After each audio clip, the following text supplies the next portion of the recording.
Hoje estamos aqui nas dependências do Conselho de Arquitetura e Urbanismo do Estado do Rio Grande do Sul, no Espaço do Arquiteto, esse belíssimo espaço disponibilizado pelo CAU-RS a todos os profissionais da arquitetura e urbanismo. E hoje, começando o nosso programa falando sobre uma pauta muito especial, uma pauta importante, falando sobre o patrimônio cultural e todos os desdobramentos e as ações do CAU-RS nesta área. Para conversar com a gente, estamos aqui com os conselheiros José Daniel, que é o coordenador da Comissão de Patrimônio Cultural, e a conselheira Natália, que também é da Comissão de Patrimônio Cultural. José e Natália, bem-vindos. Obrigada. Prazer em receber vocês aqui do ao vivo para tratar sobre esse assunto importantíssimo, né? Eu posso chamar de Zé? Fica à vontade. Por favor, todo mundo chama, Zé e Natália. Qual a importância? Eu acho que a gente pode começar por aí, né?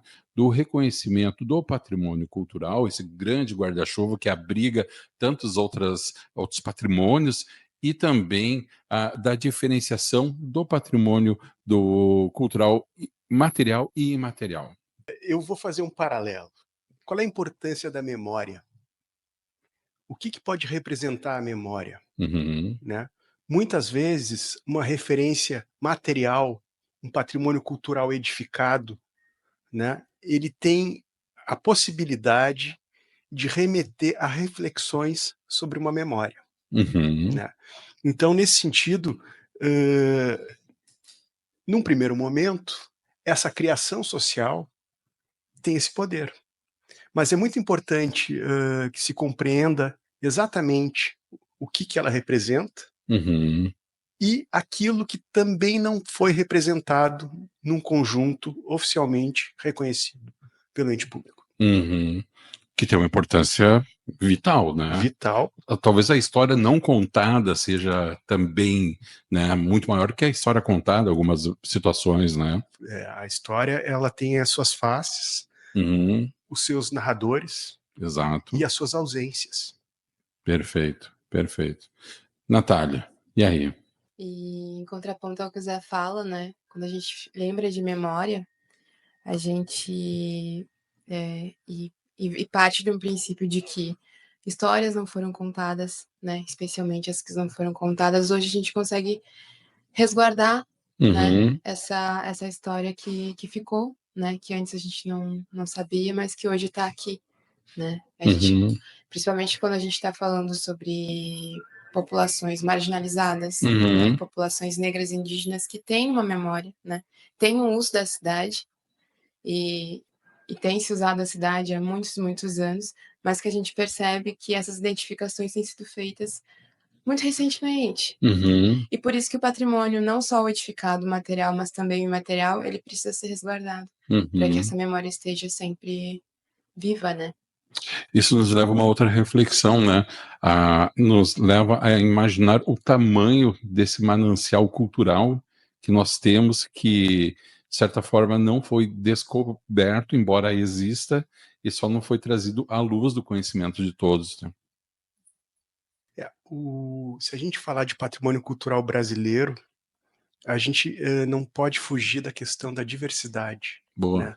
Porque são muitos ingredientes que formam a cultura brasileira. Né? Então, é um trabalho muito complexo de pesquisa até chegar num reconhecimento, de fato. E não se estanca no reconhecimento, né? Porque isso precisa devolver, de certa forma, um conhecimento sobre a memória, né? E também uma aceitação sobre as comunidades, sobre a sociedade de forma geral. Porque senão também passa a ser apenas um objeto preservado. Ele tem que ter significado, e esse significado ele tem que ser difundido. E aí eu acho que a gente pode avançar na pauta numa questão mais histórica recente do CAU-RS, que foi a formação dessa comissão, né, do patrimônio histórico de forma, primeiro, provisória, e eu imagino que, ao longo disso, o CAU tenha entendido a importância, como, né, mesmo que já tivesse entendido antes, mas de transformar essa comissão em algo permanente. Como é que foi a trajetória nesse sentido, Natália? Na verdade, eu entrei na Comissão de Patrimônio Cultural nessa gestão do CAUD agora, né? Uhum. O Zé, ele já está desde o ano passado, então ele tem acompanhado ações há mais tempo. Uhum. Mas, inclusive, eu acho que eu vou pegar esse gancho e falar que é muito significativo para mim estar nessa comissão, porque eu venho trabalhando com comunidades tradicionais, especialmente comunidades quilombolas, e trazer essa pauta para dentro da comissão, né? E além disso, trazer essa pauta para dentro de uma comissão que é permanente, né? E que tem espaço para a gente pautar essas questões é de extrema importância, né? E me sinto muito feliz a gente poder estar debatendo sobre isso para arquitetos, para urbanistas que futuramente vão estar trabalhando e têm trabalhado com essas comunidades, né? Eu vou resgatar o surgimento da comissão. Ela surgiu em 2019 como comissão especial. E a partir de outubro de 2020 ela passou a ser uma comissão permanente dentro do Conselho, né? O Conselho do Rio Grande do Sul, ele é um dos poucos nacionais que conta com esse atendimento às atribuições apontadas pela Lei dos Arquitetos, pela lei que criou o CAL. Né? É um processo ainda em construção em nível nacional, mas que tem evoluído ao seu ritmo. Aí eu vejo aí uma manifestação de um leigo, né? E vocês me corrijam se eu estiver errado, que toda a questão do patrimônio cultural, material, né? Talvez até imaterial, ele é multidisciplinar, né? Tem que contar com vários profissionais, até mesmo porque a abrangência de um restauro, por exemplo, é muito grande. Mas tudo isso está sob a regência de um arquiteto. Isso está previsto nas atribuições também? Isso recentemente foi reconhecido judicialmente que a coordenação dos trabalhos de restauro de arquitetura precisa ter a presença do arquiteto. Né? Essa coordenação é do profissional de arquitetura. Mas a complexidade reunida, embora esse debate não tenha se estancado, ela exige naturalmente a atuação multidisciplinar de vários profissionais. Dependendo do que está sendo tratado, tu precisa de uma equipe específica, de especialistas, né? Claro. Então é realmente um campo multidisciplinar. Muito bem. Vamos ir para as pautas que são as ações, aliás, né, adotadas pelo CAU-RS nesse sentido, que são várias, né, Natália e Zé. Vamos começar por onde? Vamos puxar o fio da meada por onde? Eu acho que as ações de educação, né, e trazer para os nossos profissionais de arquitetura o que se pode fazer dentro do campo do patrimônio cultural, né, e difundir essa informação, porque a gente às vezes fica um pouco sem saber onde a gente pode atuar, mas dentro do patrimônio cultural a gente pode fazer inventário patrimonial, né, a conservação preventiva dessas edificações. A gente está vendo aí uma onda, né, de questões, principalmente das crises climáticas. A gente está saindo da enchente, onde diversas edificações que são patrimonializadas estão sem qualquer tipo de tratamento pós essa enchente, né?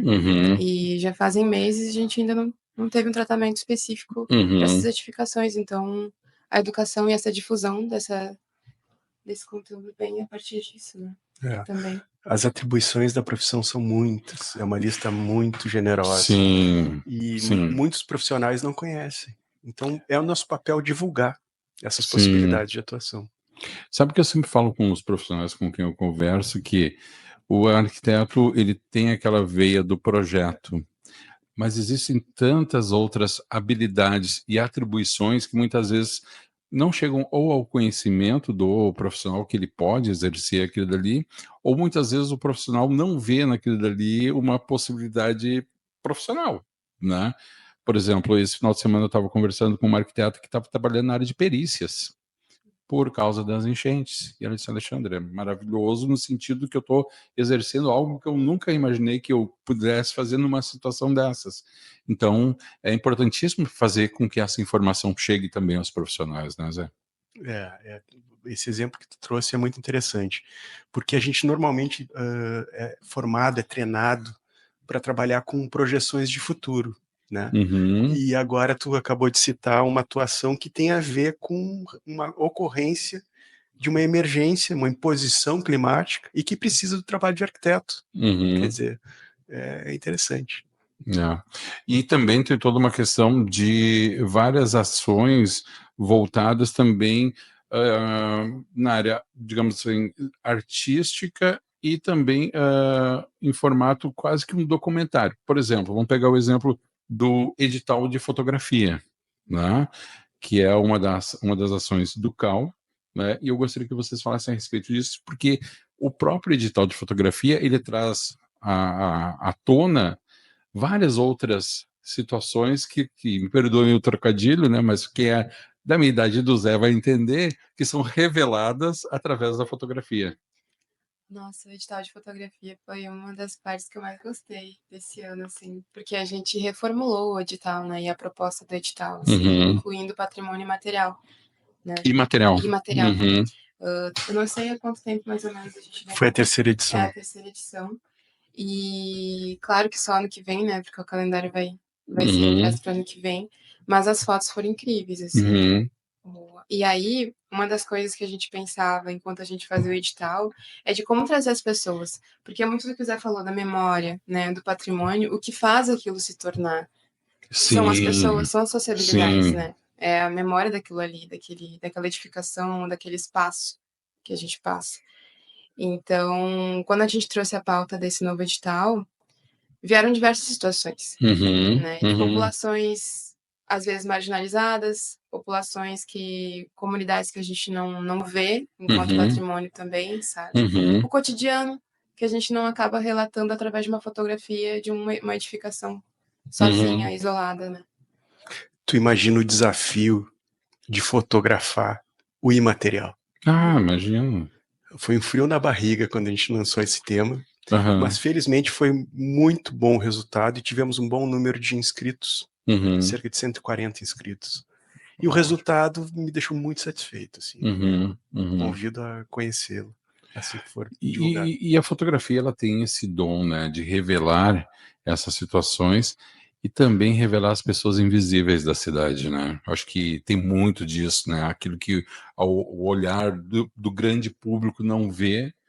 E aí, nesse sentido, eu louvo essa iniciativa, porque tem essa oportunidade de mostrar a toda uma população que existem determinadas pessoas, que existem determinadas situações e seus desdobramentos, né? E olha que massa a gente pensar num conselho de arquitetura trazendo isso, né? Essa visibilização dessas populações que são invisibilizadas.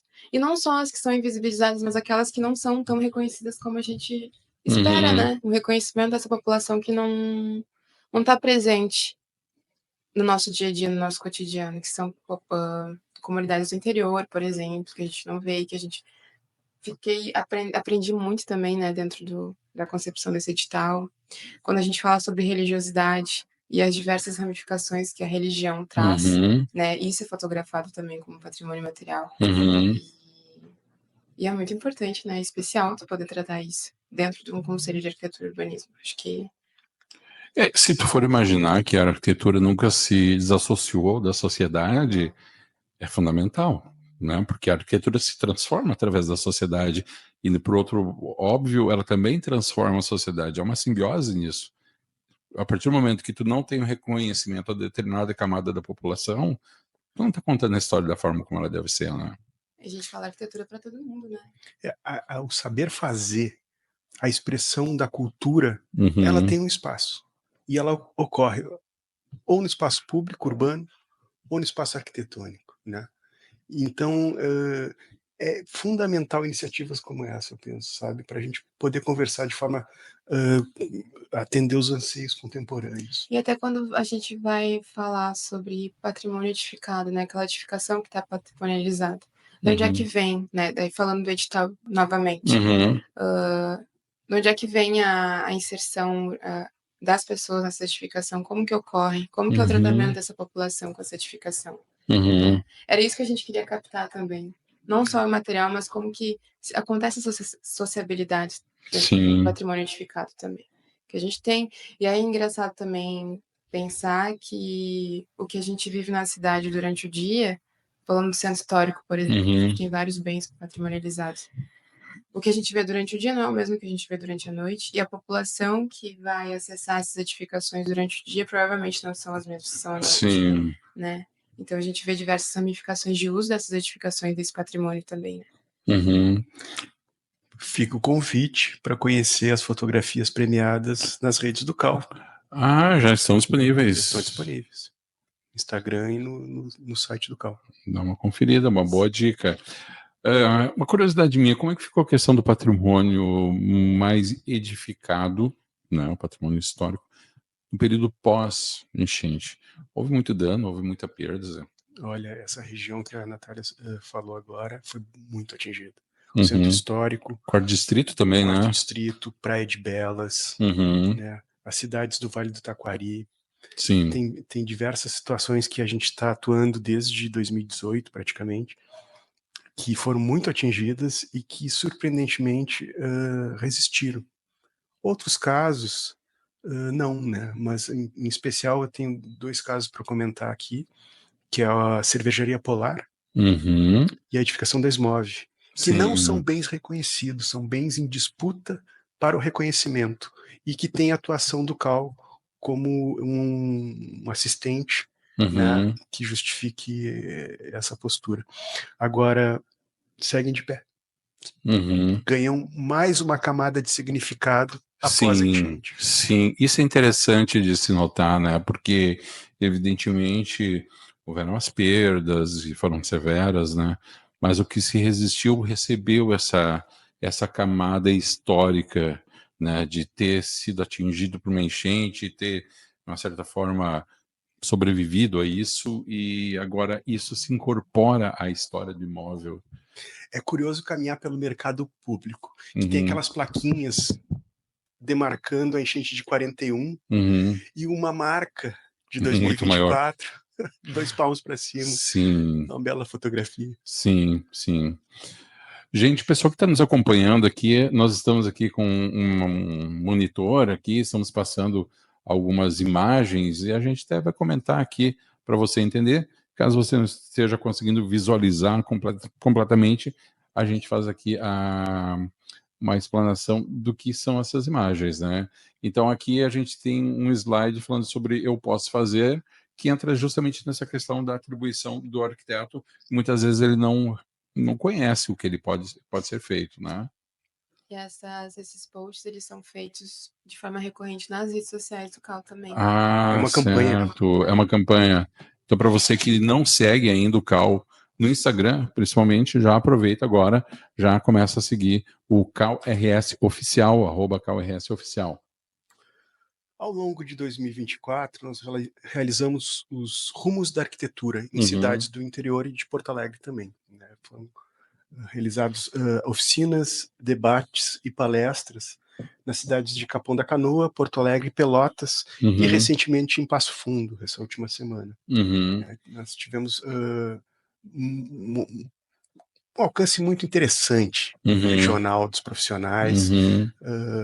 Se fez oficinas diferentes, oficinas sobre estruturas para arquitetos, oficinas sobre fotografia, sobre avaliações de imóveis. Enfim, foi enriquecedor participar disso. E esses rumos também, eles são interessantes porque geralmente tem espaços para tirar dúvidas.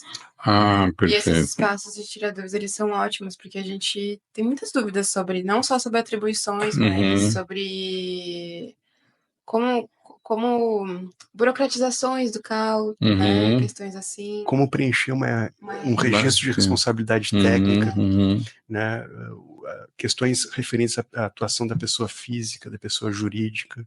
São oportunidades que ficam mais próximas. E que isso acontece porque existe uma promoção dessa questão do CAL se aproximar também mais dos profissionais, especialmente do profissional do interior do estado, né? Porque a gente sabe que a grande massa do profissional está concentrada na capital, região metropolitana, mas há de ter um olhar também ao profissional do interior e trazer a palavra do CAL mais próxima. Bom tu falar nisso.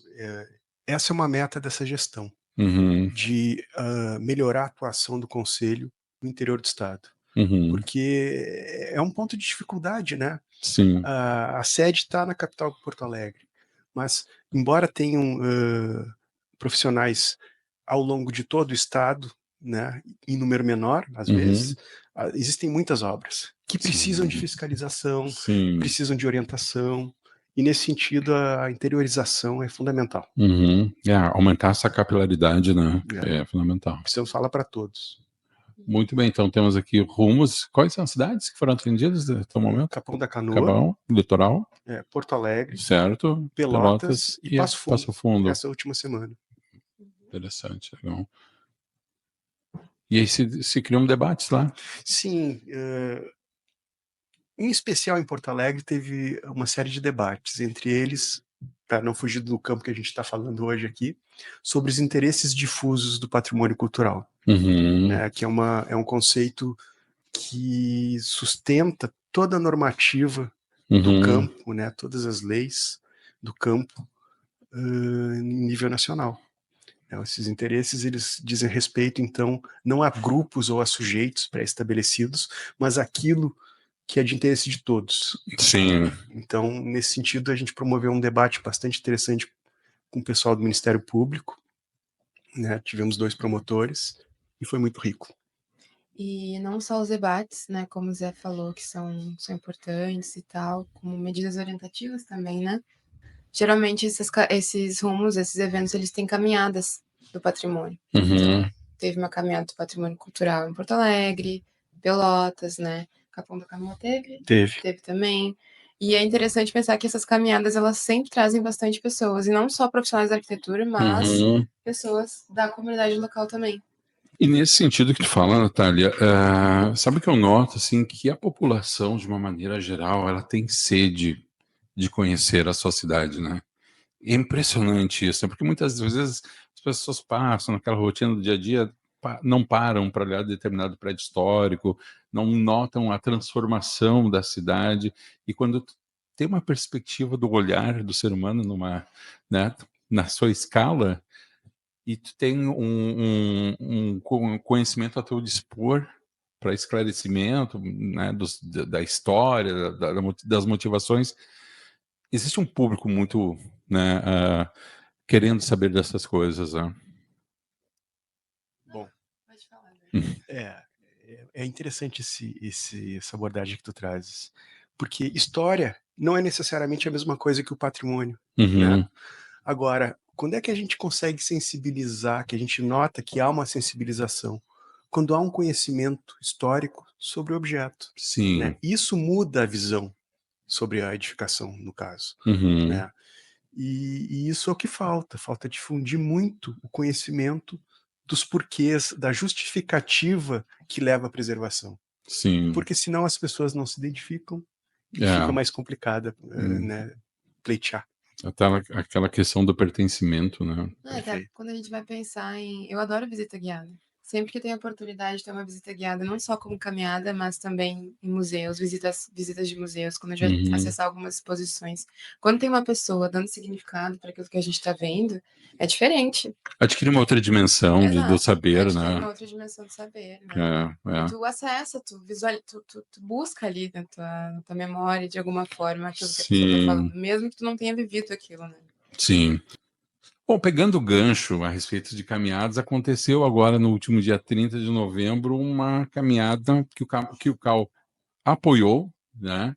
E que eu acho que tem um significado, uma relevância enorme, né? E eu gostaria que tu falasse um pouco a respeito. Então, essa caminhada foi uma conquista muito importante para nós dentro do Conselho, porque foi a primeira caminhada, né? E eu acho que o primeiro evento aberto que o CAU faz, referente ao novembro. A caminhada do Percurso Negro, né? A caminhada do Percurso Negro. E é uma caminhada que foi apoiada pelo CAU, mas organizada pela CTPAF, a Comissão de Políticas Afirmativas aqui do CAU-RS, uma comissão temporária. E ela foi guiada pela Daniele Vieira, uma pesquisadora importantíssima aqui na cidade de Porto Alegre. Ela é uma historiadora e conheci ela por causa da minha pesquisa também. E ela geralmente faz ela guia essas caminhadas, mas a primeira vez pelo CAU, né?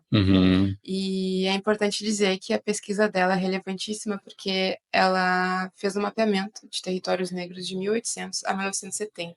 Então, é importante, né, pra gente. Tivemos as inscrições lotadas, assim, foi ao limite. Foi excelente. Outro assunto, Zé, que a gente tem que falar aqui, não podemos esquecer, é sobre as publicações literárias do CAU no ano de 2024, através dos seus editais de publicações.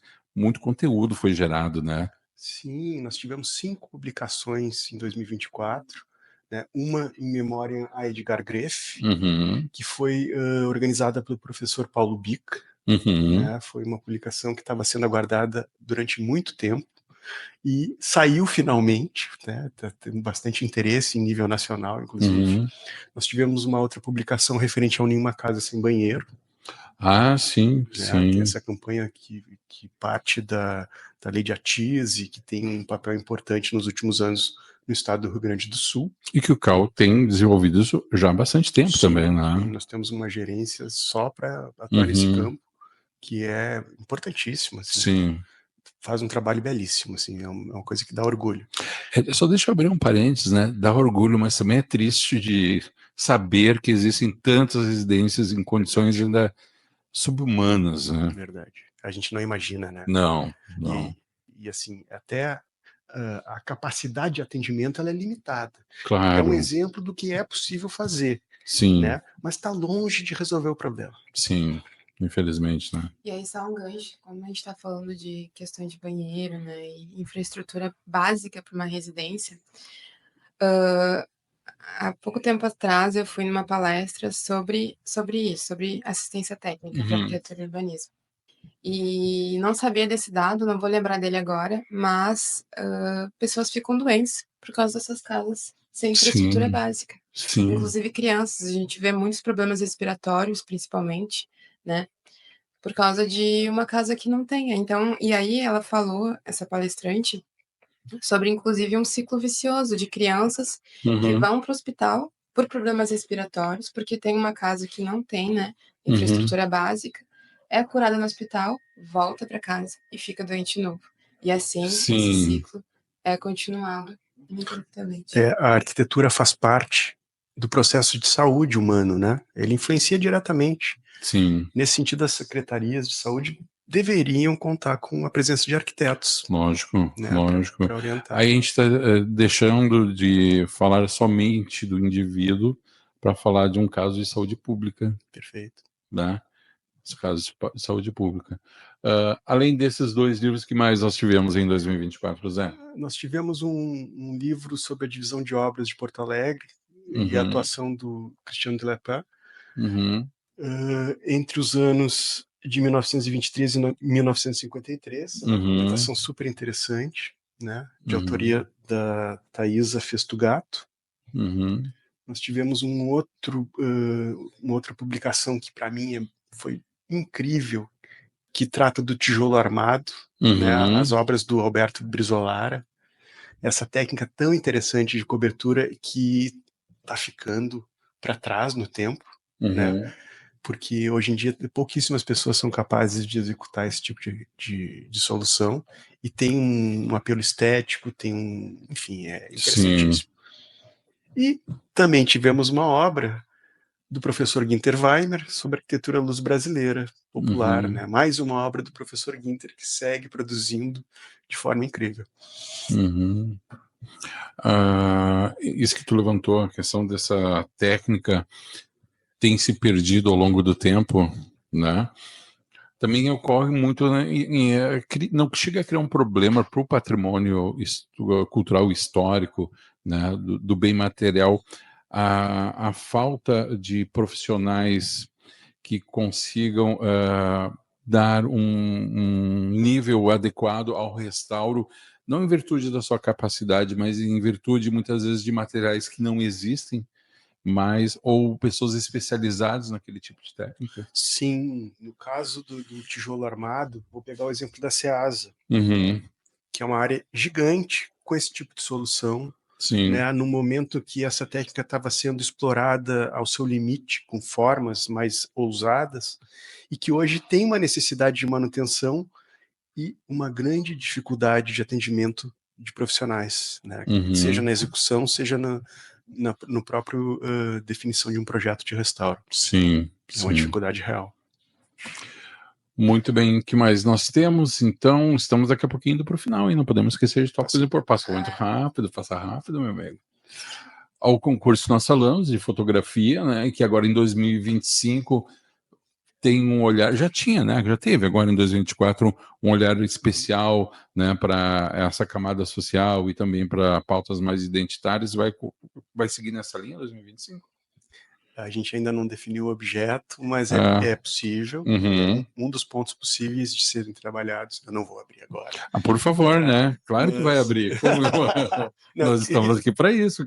A gente precisa passar pelo crivo da comissão, né? Tá É uma decisão colegiada, mas é possível que a gente siga, sim, nesse encaminhamento com um objeto próximo. Inclusive, os projetos, né, da nossa comissão, da CPC, para 2025, tendem a se aproximar muito mais das pautas, né? A gente teve um início agora, mais a fundo nesse ano, mas ano que vem a tendência é aumentar. Acho que essa questão até da diversidade, né? Tu acaba expandindo isso e ao mesmo tempo tu tem uma permeabilidade dentro dessas pautas muito maior, né? Eu vou fugir um pouquinho dessa pauta, mas a gente pode voltar. Porque a gente não pode deixar de falar do edital de educação patrimonial que a gente realizou e que vai se repetir em 2025. Né? Teve um alcance interessante. Que versa esse edital? São iniciativas relativas ao patrimônio cultural, né? Voltadas à educação. Entendo. Então, assim, dependendo do objeto de trabalho, pode ser voltado a conscientização, a interação com crianças, com pessoas em idade escolar, de forma geral, né, para que entendam e se aproximem da questão patrimonial. Porque é de todos, né? Porque é de todos, com certeza. E porque essa educação ela tem que começar na mais tenra idade também, né? É verdade.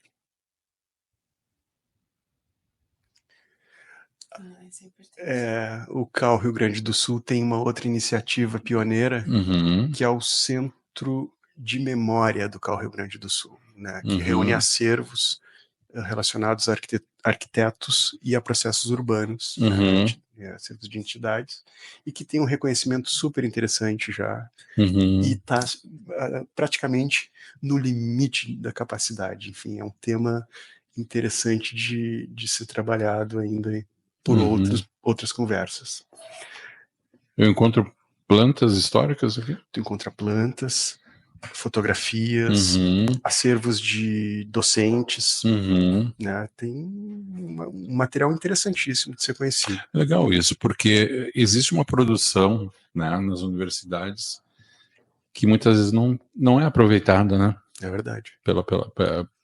Por outras instituições e até mesmo pelos profissionais, né? E está disponível, né? O professor, o docente se aposenta e com ele se aposenta uma fatia do conhecimento. É verdade, o que é uma lástima. Outro ponto importante de nós abordarmos diz respeito aos acervos que foram atingidos pela enchente, em especial o acervo da SEASA, que a SEASA e o CAU tinham assinado um termo de comodato, né, em que o acervo documental seria então gerido pelo CAU, né, para pesquisas, enfim. E esse acervo, antes de ser entregue, né, para o CAU, ele foi atingido pela enchente. Ou seja, a situação do contrato de comodato se alterou.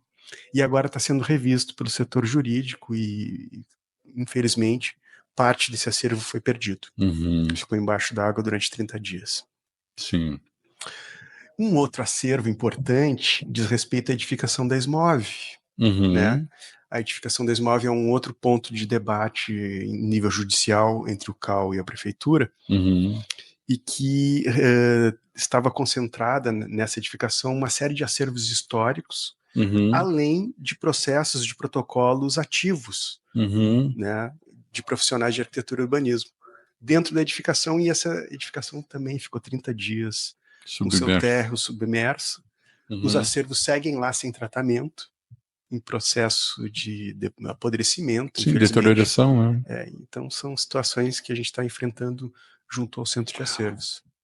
Eu vou fazer uma pergunta aqui, um pouco capciosa, mas para ter a recuperação desse acervo, a disponibilização, tem que se entrar na justiça? Olha, infelizmente, em algumas situações foi necessário. No caso da SMOV, o debate se iniciou sobre a edificação. Tá. Dado o momento, né, Se reconheceu que os acervos, que muitos acervos importantes para a cidade, que foram elaborados desde 1970 até o início dos anos 2000, seguiam dentro da edificação de forma desorganizada. Né? Mesmo antes da enchente, 2 meses antes da enchente, a gente já estava cobrando providências acerca desse acervo. Tem vídeo da gente falando em março. Passada a enchente, nós pedimos judicialmente que fosse peticionado ao processo que já estava ocorrendo providências emergenciais sobre esse mesmo acervo. Até agora, não foram tomadas. Tá brincando. E são documentações importantíssimas, né, que falam do desenvolvimento de Porto Alegre. Claro. Né? Eu, inclusive, antes da gente comentar aqui, eu conversei com o Zé sobre eu, enquanto estudante, procurar imagens históricas de Porto Alegre para fazer meu trabalho de conclusão de curso, e eu fui até a SMOV conseguir essas documentações. E eu consegui digitalizado. Porém, nem tudo está digitalizado, como o Zé falou.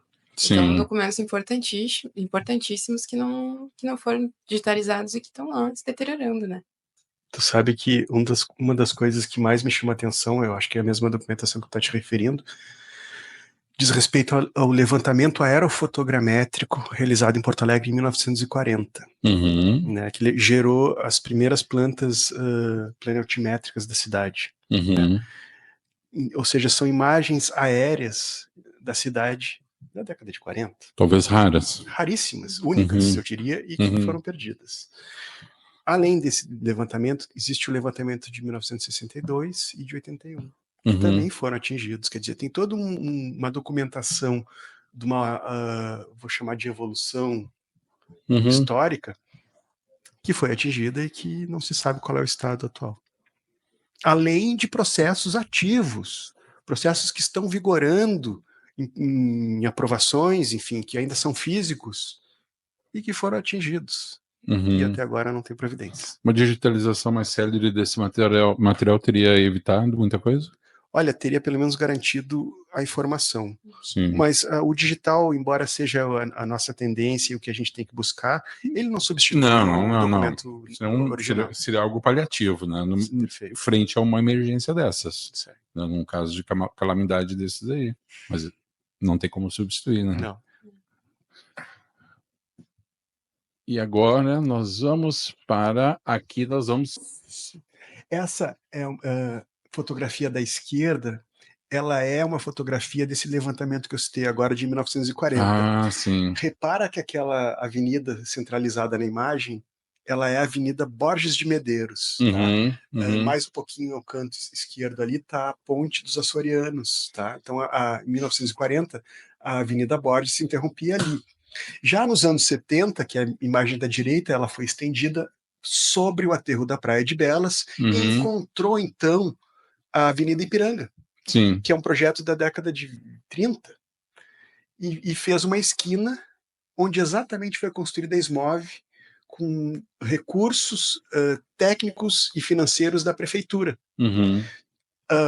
e que exercitou uma arquitetura moderna sul-brasileira, expressiva, que existem vários estudos sobre ela, e que foi bastante significativa enquanto funcionou. Quer dizer, entre 1970 e 2010, dá para dizer que praticamente todos os projetos de aprovação que tramitaram nessa cidade de maneira formal passaram por ali. Por ali. E muitos deles compõem o acervo que foi atingido. 4 décadas de acervo que conta o desenvolvimento da cidade. Eu diria que é um dos acervos mais importantes dessa cidade. Sim. E que está em processo de apodrecimento agora. Sim. Aí são estudos sobre essa edificação que foram publicados, enfim, tem uma série deles, esse é apenas um exemplo.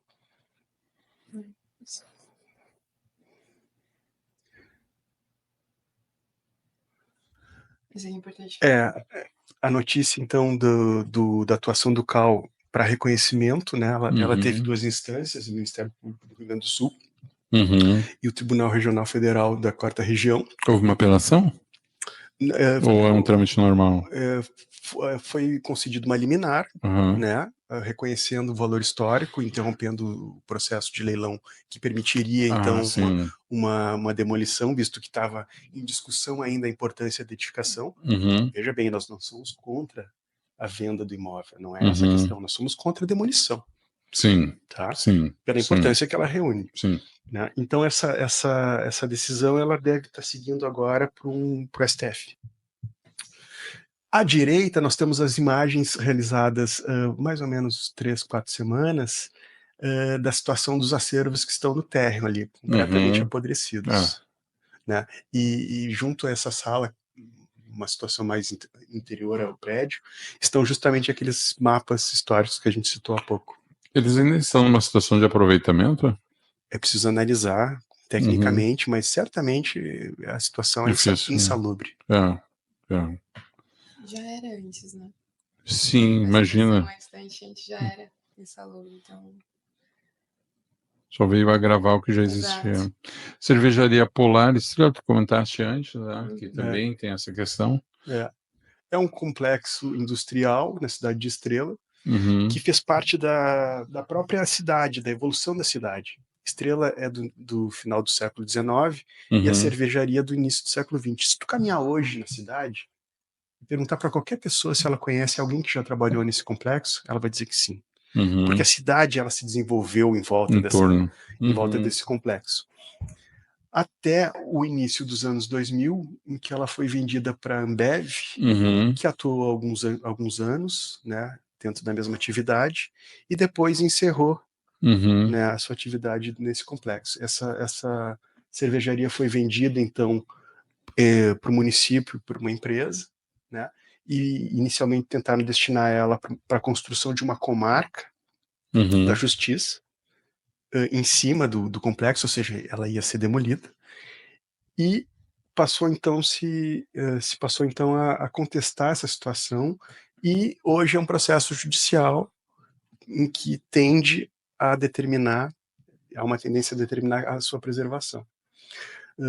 Esse complexo industrial foi bastante atingido durante a enchente e, surpreendentemente, resistiu e segue lá, então, com uma nova camada de significação, né, que é justamente ter passado por 2024 ainda sem grandes danos. E todo o entorno foi arrasado, a outra margem do Itaquari foi completamente destruída. Está lá com uma nova camada de significado. Essas imagens elas são também de cerca de 30, 40 dias atrás, da frente desse complexo, né? Nota-se que a população ela se identifica bastante, né? Ela traz pinturas, enfim. Tem uma intervenção artística ali, né? Tem uma convivência ali muito importante, ou seja, é um lugar icônico dessa cidade. E aqui, final. Muito bem, e também nós estamos indo para o final desse nosso bate-papo.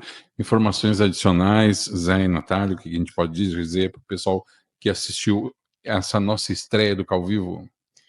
Eu acho que, primeiro, quem ainda não segue o Cal RS no Instagram, nas redes sociais, para ficar por dentro também desses assuntos que a gente falou hoje, comece a seguir agora, né? Uma das prioridades do Cal, dessa gestão do Cal, é tentar trazer o profissional de arquitetura mais perto para a gente, né? Da gente, e que resoluções de problemas, né? Que a gente está aqui para solucionar problemas, para ajudar, para que a gente tenha um dia a dia mais fácil. Né? E, Zé? Estamos à disposição, acho que é uma satisfação poder falar sobre o ano de 2024, porque a gente realizou, apesar das dificuldades, bastante coisa. Né? O Cal está com uma iniciativa de interiorização importante, e é um grupo novo que tem muita coisa para fazer ainda, tem muita energia. Obrigado pela oportunidade. Imagina. Outra coisa também, né, além de ter essa renovação da nossa gestão, falar que a gente tem a CTPAF, né, que vai falar justamente sobre políticas afirmativas dentro do Cal. Né, a caminhada do percurso negro, por exemplo, que eu mencionei, vem de uma reivindicação da CTPAF, né? Eu acho que é isso. É isso. Muito bem, eu que agradeço aos nossos queridos José Daniel, conselheiro coordenador da Comissão de Patrimônio Cultural, também a nossa querida Natália, também da Comissão de Patrimônio Cultural. Para você que nos acompanhou até agora, siga o Cal no Instagram, no @CalRSOficial. Fique por dentro de todas as ações, que não são poucas. Muitas vezes as pessoas, né, questionam o que o Cal faz, o que não faz. Entre lá no Instagram, com certeza você que ainda não tem essa informação vai se surpreender com a quantidade e a qualidade das ações desenvolvidas pelo CalRS, especialmente nessa área do patrimônio cultural. Zé e Natália, muitíssimo obrigado, até a próxima. Eu que agradeço. Obrigada.